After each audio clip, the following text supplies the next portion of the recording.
Thank goodness I brought this umbrella. About 15 minutes later, this is the street. It's like a small stream. Look at it. What a crazy amount of water.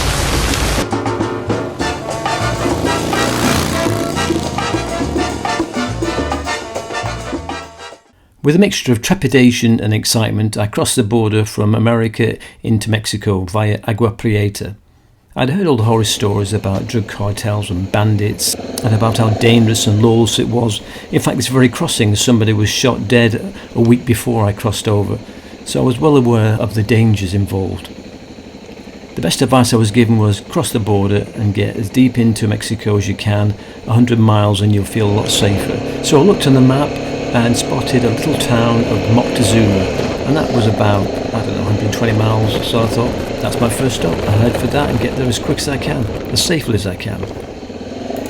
Nevertheless, the difference in environment as soon as you cross from America into Mexico was tangible, and I did feel slightly vulnerable as the only solo rider and the gringo, and if I'm honest, I really didn't relax for the first 2 or 3 hours.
Made it into Mexico,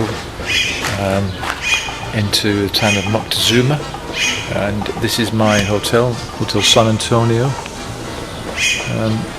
It's nice, it's got an air-conditioned room, TV, Wi-Fi. What more do you need? Now I'm just about to explore the town and find out where I can get something to eat and a bank. So my first night in Mexico was an interesting experience. The Hotel San Antonio was pretty basic, I've got to admit, and the town of Moctezuma, about 4,000 inhabitants, looked like a ghost town. It was pretty dead. I think everybody was having a siesta. And I must admit, it didn't help that my Spanish at this time was pretty basic to non-existent, and I felt like I stuck out like a sore thumb. This is pretty much a ghost town. At this time it's 3:30 and nobody's around. They're obviously having a siesta. I found a shop, bought myself a couple of bananas and a bottle of water, and that's my lunch until this evening, when I'm going to try and find a restaurant to eat. But God, it's just so quiet. The next day I headed for an even smaller town of Yucora up in the mountains, population of about 3,000, via the city of Hermosillo. It was a long ride.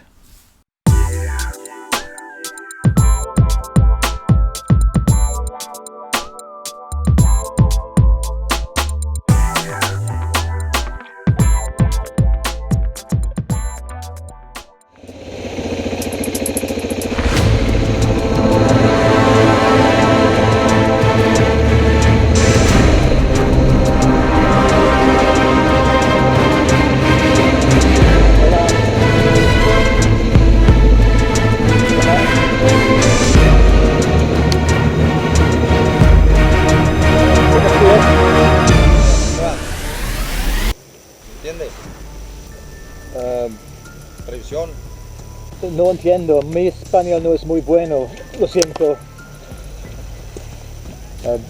Voy a ir ahora a Argentina, recaudar fondos para gente sin hogares.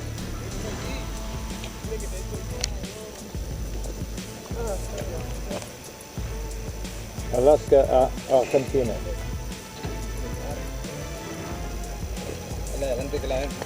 Ok, gracias.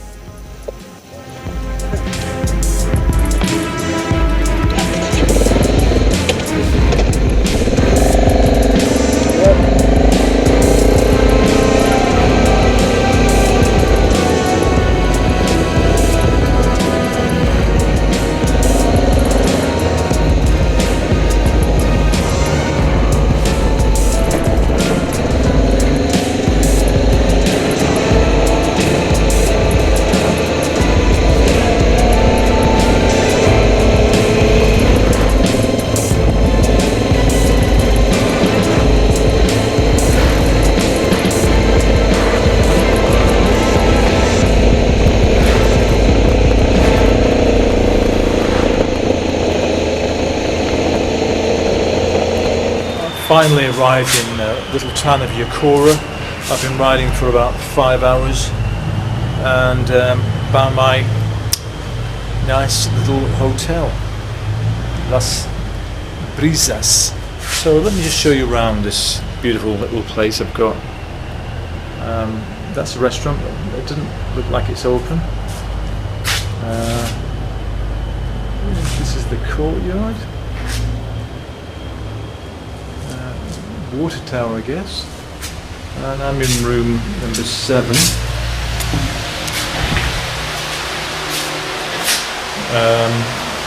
No air conditioning. This is loud fan blowing away. Pretty basic, but functional. Yes, I don't know about the shower area. I'll check that out later on. Okay, so let's head into town and try and find, there's no internet here, there's no Wi-Fi, so I better go and try and find some Wi-Fi connection. The owner of the hotel assured me that in a shop in the middle of town, in the back of the shop, there was some way I could access the internet. So I went exploring. Okay, let's go and find the internet. Somewhere down there.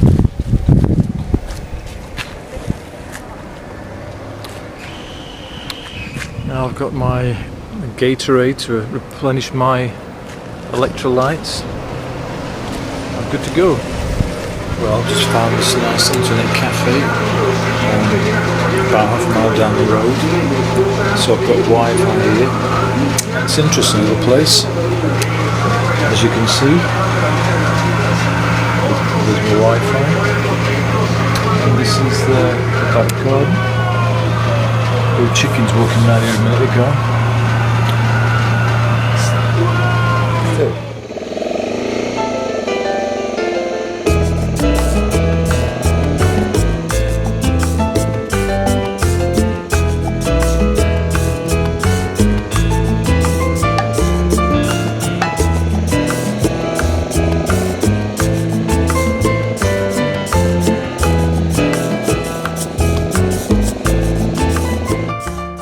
I made an early start from Yokora to get to Carril because one thing I'd learned about riding in Mexico, and particularly in the mountains, it may have only been 167 miles, but I knew it was going to take me probably over 6 hours to get there because of the winding, twisty roads.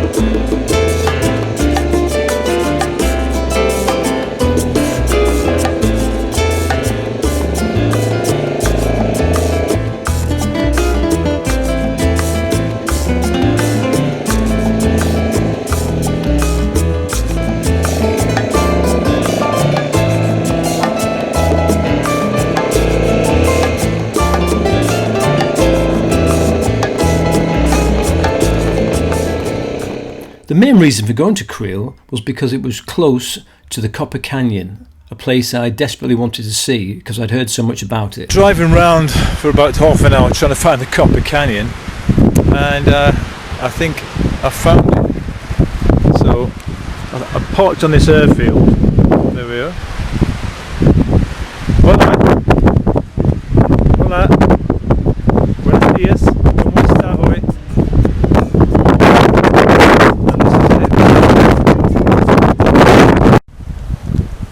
And the Copper Canyon is much bigger than the Grand Canyon, and yet not many people know about it.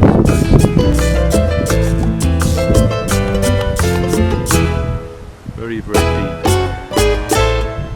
The Copper Canyon is actually a series of massive canyons in the Sierra Madre Mountains.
Today my 5.5 hour ride brought me from Creel in the mountains to Hidalgo del Parral, and I'm just wandering around, trying not to look too much like the obvious gringo tourist that I am, and I'm just wandering around the town. I don't know exactly where I am. There's a lovely church, I think one of 2 or 3 churches. It's a very Catholic country, obviously.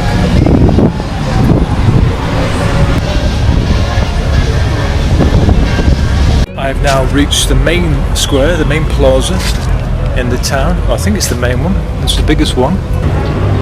And there's another church, beautiful place. And the sun is coming out. However, ahora necesito un cajero automático porque no tengo mucho dinero. Ah, and there is one. El Banco. It's now 11:15. I've been up since 5 o'clock this morning, and I've done about five and a half hours. 5 hours. I've got another hour to go to head to Durango, and I've just stopped because I can't ride anymore. My back is really sore, and so I stopped here at this service station for a coffee and a Milky Way, and that's reminding me of my malaria tablets. Durango is a city with a population of about 1.7 million. It's also famous as Pancho Villa's home state. And Pancho Villa was a Mexican revolutionary general and one of the most prominent figures of the Mexican Revolution. But another reason for going to Durango was I've been communicating online with an American biker called Stephen, who had offered very kindly, if I was going through Durango, to meet up and show me the city. Yesterday, after a 6-hour ride from Parral, I arrived in Durango, and I had a real trouble finding my hotel. Buenos días. Buenos días. But eventually got here with a lot of help, and this is my hotel room with my bike parked miles away from it. There we go, it's my bike, and it's my hotel room, so not too bad. And then I had a fruitless search for my hotel, and it was only because a man I stopped and asked on a bicycle said follow me, so I followed him for about 10 minutes through the winding streets of Durango. I would never have found this place in a million years. Anyway, this is my hotel over there. I was taken to dinner by somebody I've been communicating with on the internet, on one of the bike forums, and he treated me to dinner in downtown Durango, which is great. And now I'm going to find him because he works a couple of blocks from here, and he's going to help me plan my route to Zapotec. With Stephen. Stephen is what are you, a geological explorer? Tell him what you do. Find gold and silver. I'm a geologist. He's a geologist who working in Mexico, lives here, lives in Durango, and he's hunting for gold and silver. That's what he does. And he also rides a Kawasaki KLO 650. Yep. And I met him through Adventure Rider, and last night he very kindly took me down into town and treated me to dinner, tacos, which is really fantastic. And he gave me the lowdown on everything Mexican. Isn't that right, Stephen? I guess so. As best as I could. But so he's trying to explain to me how technical this stuff is about drilling. So what you say the statistics are? How many holes do you have to drill to get any silver out of the ground? Hundreds and hundreds, and even then you might not find anything. And how much does it cost to drill a hole? Oh, between probably $50,000 and $100,000. Maybe a short hole would be like 30,000. And your company spends how much per year drilling? Just on this project, probably $2.5 million. $2.5 million. But company-wide, $10 million. So basically, if they don't find any silver, it's your fault, isn't it? Yeah, very stressful. So Stephen kindly offered to show me a good route to my next stop, which was going to be the historic centre of Zacatecas, which in 1993 became a World Heritage Site. After finding myself a pretty decent hotel on the outskirts of the town, the first thing I did was check out where the nearest restaurant was so I can get a decent steak and a good bottle of red wine. If you're going to come to Mexico, don't come in September because it's the rainy season. And when it rains, it really rains around here. You can see all the flags are out there ready for the Independence Day celebrations.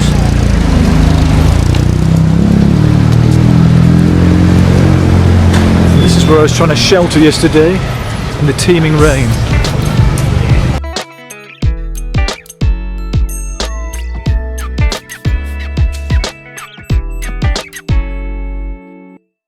My next stop was the city of Leon. Although I didn't realise it at the time, Leon is known as the shoe capital of the world and it's famous for its leather goods. But the main reason I was going there was because I was going to be couch surfing with my new friend Luis. Right, I'm now in Leon with my new couch surfing friend Luis. Say hello, Luis. Hello. And Luis insists that this place we're here, we get this food here and it's free. As long as we drink lots of beer, it doesn't cost any money. Is that right? Right. I can't believe it. But anyway, we'll find out when the bill comes. But at the moment, this is lunchtime and we're enjoying enchiladas and tostadas.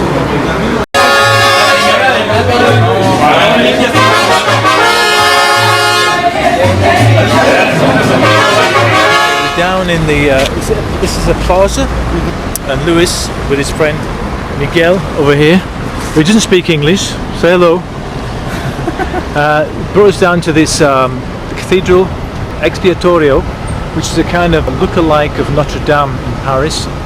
But we've just had a lunch which was amazing because you could eat as much as you want for free as long as you drank beer.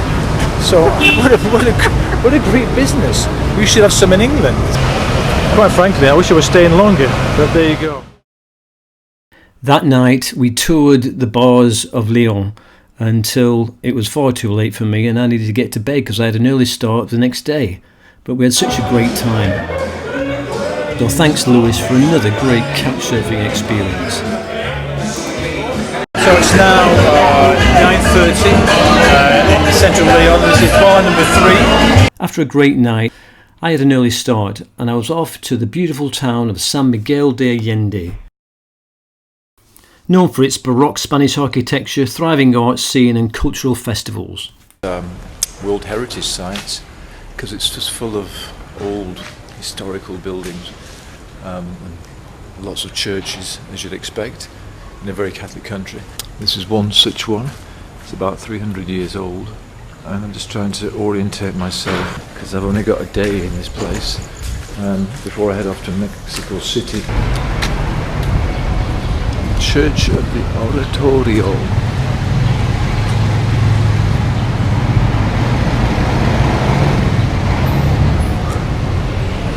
And it's mad hot, as you'd expect. Now back in the main plaza in San Miguel.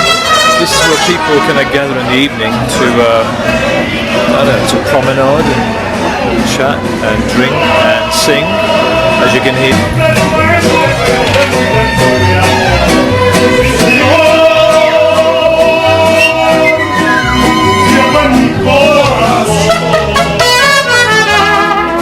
Very atmospheric, but I think it's time for a beer now.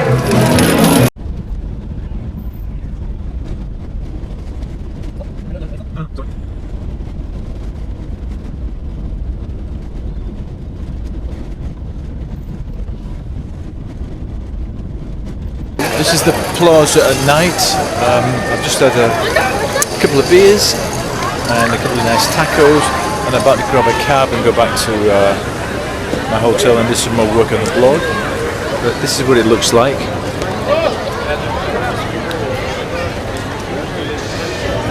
Lost from it. It's a beautiful place. I've got to head back to my room and catch up with my blog before my early morning start to go to Mexico City tomorrow. Buenas noches. Mexico City was not on my original plan, to be honest, because I thought it was far too big and sprawling and, quite frankly, a little bit dangerous. But then I contacted somebody on another biker website, an expat called Gary, who said if anybody's brave enough to ride through Mexico City, then he is more than happy to put them up as his guest. So I took him up on the offer and we arranged to meet outside the city so I could follow him in without getting lost. Because believe me, without a guide I would never have found his house in a million years. Mexico City is a huge, sprawling city. It's got a population of about 10 million. However, the metropolitan area is something like 21 million, making it the most populous metropolitan area in the Western Hemisphere. And boy, when you try to ride through it, it feels like it.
Gary and Yvonne, his wife, who was Mexican, had lived in the city for years, and he was a principal of a foreign languages school.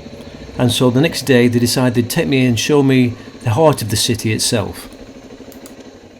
So, finally made it to Mexico City, or Ciudad de Mexico, and Gary met me, and this is Gary, and this is Yvonne, and we've just seen the beautiful Palace of Palacio de Bellas Artes, and we've made it down with a hair-raising drive by Yvonne, who should be driving motocross or Grand Prix or something.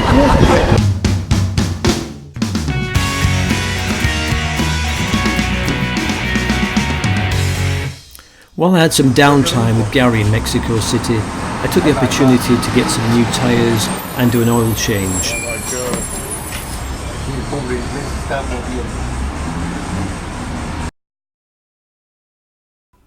As ever, my lack of mechanical skills meant that even the simplest jobs took forever. Halfway through my first oil change that I've done totally by myself without any help, and I'm sweating. It's taken me hours, and still not quite finished, as you can see. Got to put the sump plug back in, put all this back together, then I've got to check the oil, the air filter out, clean that, put that back in, and I've got a problem with the horn again, so whether I attack the electrics or not, I don't know. Oh my god. I'm glad I'm doing it here and not on the side of the road somewhere. It's now Sunday in Mexico City, and I'm going with Gary and his wife Yvonne to the pyramids. It's a bit noisy out here, so this is where we live. This is Yvonne bringing the car out. Gary and his son Lloyd.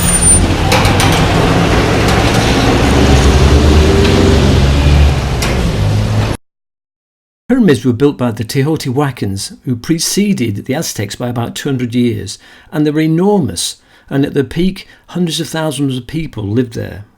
I'm now sitting on the Pyramid of the Moon, and it just shows you after 3 months on the bike how out of condition I am, because walking up these a few hundred steps has worn me out. We're contemporaries of the Mayans that predated the Aztecs, and at this height this city had about nearly 100,000 people.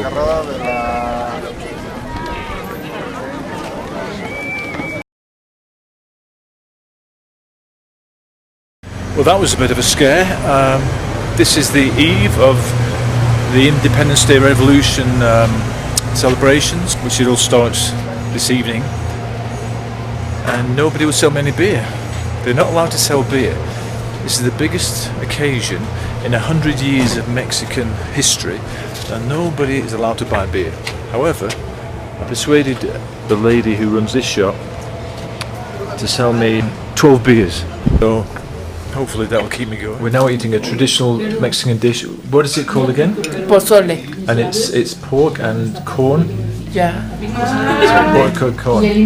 This is something that every Mexican family eat on this special occasion of the Independence Day. It's going to be a very late night because it's only 10:10 and they don't ring the bell until 11 o'clock tonight. ¡Viva Allende! Viva! ¡Viva Naldama y Matamoros! Viva! ¡Viva México! Viva Mexico! This is crazy, it's like a foam party. Everybody's gone mad.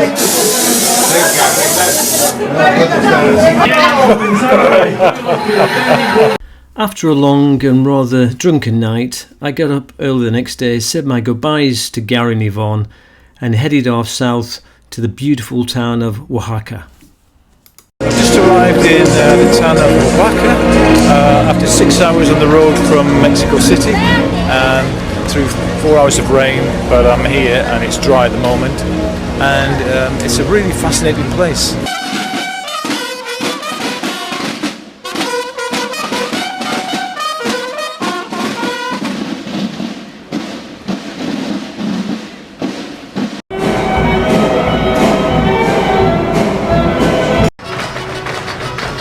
I don't know what's going on, but something powerfully ceremonial about it all. I think maybe they just escorted me to my beer, since it's beer o'clock now. And as the sun sets over the plaza in Oaxaca, I have discovered a new favourite Mexican beer, which is the beautiful Bohemia Obscura. So finally made it to Monte Alban, which is the jewel in the crown of the Zapotec Empire. I didn't pick a good day because it's been raining all morning and it's in heavy cloud. but we've got a guide. I've hooked up with these students staying in hostels, and this is the ball court. It's like squash. Only 2 players will play, and the winner would be executed. Yeah, that's the way it was in those days, for the honour, like the samurai. This is inside Monte Alban. The cloud is moving away, so I'm going to try and take a quick video. This was constructed 500 years BC.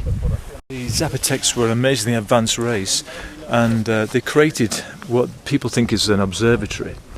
And they were more advanced than Copernicus and Galileo. They figured out that the Earth revolves around the Sun thousands of years ago.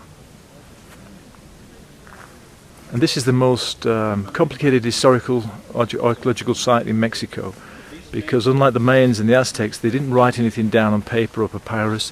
Everything was in the form of hieroglyphics and carved on the rocks, and nobody really can to interpret it.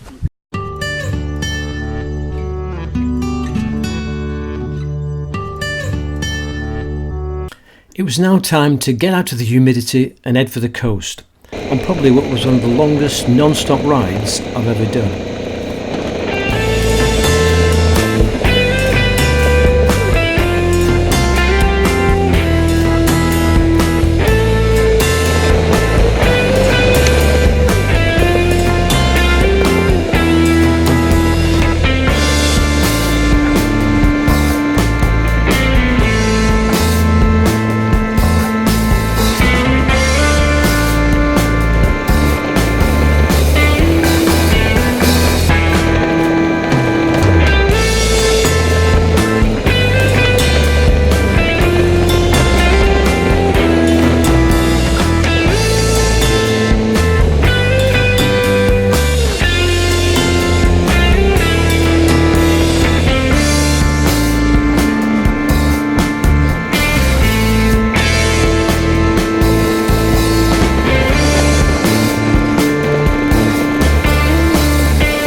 After riding for 6 hours, backbreaking, sweaty, mountainous, twisty road riding, where I didn't stop even for petrol, I've now arrived in Puerto Angel,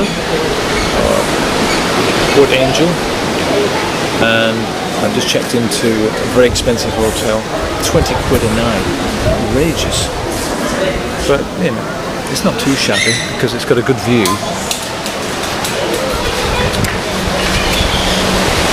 First time I've been on the beach since I've been in Mexico.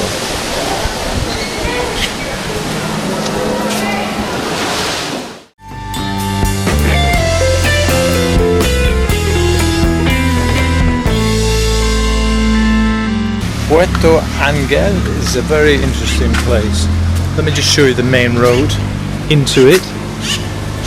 So this is the main road, and this is the stream running across the main road, and that's another main street or stream up there.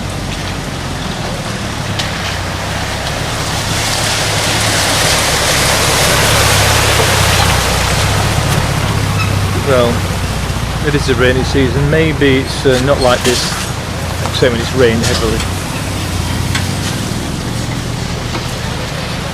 And it rolls back into the sea.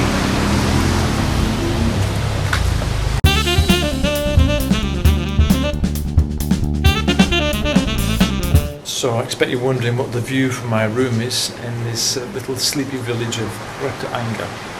Well, this is it, and the sun's come out now.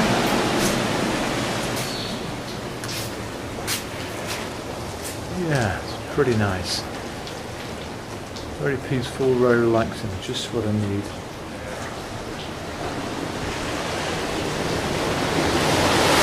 So that's my hotel over there, from around the bay. It's 9:35 in the morning, and as you can see, those clouds look pretty threatening. Could be in for a thunderstorm pretty soon. Just had breakfast and I'm off to get to the cajero automático porque no tengo mucho dinero ahora. So Puerto Angel is it's touristy, but it's really a little quiet, sleepy fishing port village. And there's sort of the nets out after early morning fishing. You can see today's catch laying in the sand, getting covered in flies. And over here you've got the ladies rolling out, I guess, tortillas or something. Whatever they're making. Buenos días.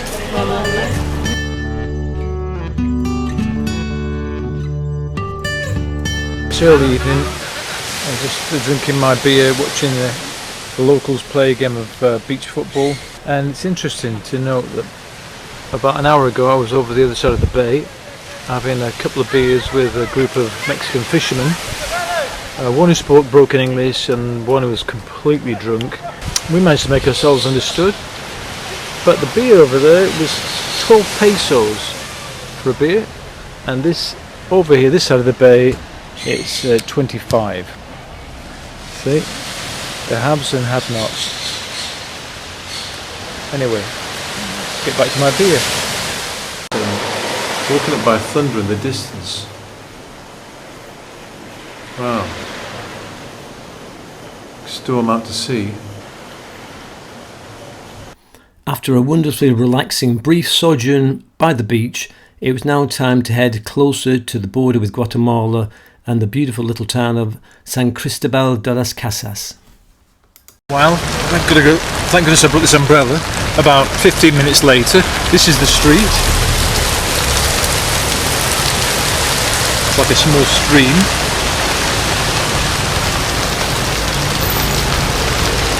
Look at it. What a crazy amount of water. Jesus. Just arrived in San Cristobal and I got wet on the way in, but I'm off as good as it is at the moment. Oh yes, oh to be in Mexico during September.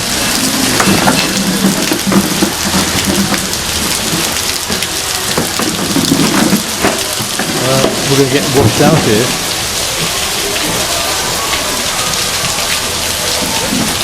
I'm now in the plaza in San Cristobal de las Casas, and it stopped raining and they've got a nice band playing here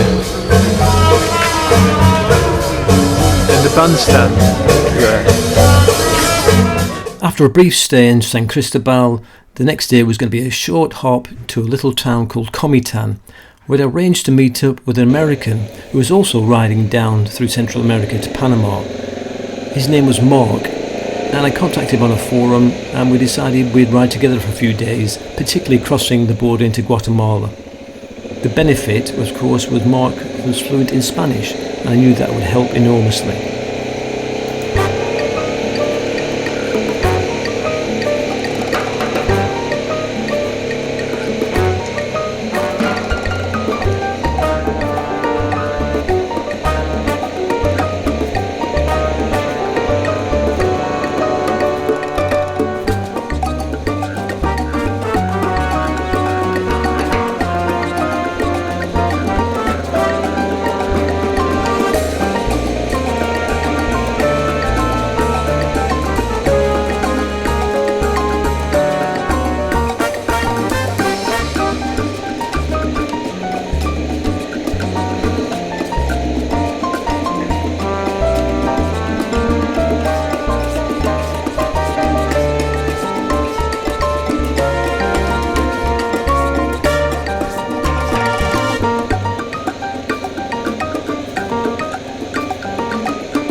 at the Guatemala border, trying to process our paperwork to get into the country, and we've been told that because of all the rain, there's a roadblock and it's impassable, and we can't go back to Mexico because we cancelled our import to cost more money.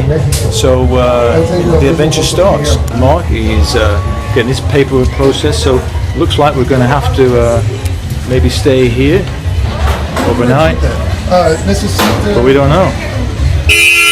No idea what's going on. It's all very confusing, and this is the easy border crossing.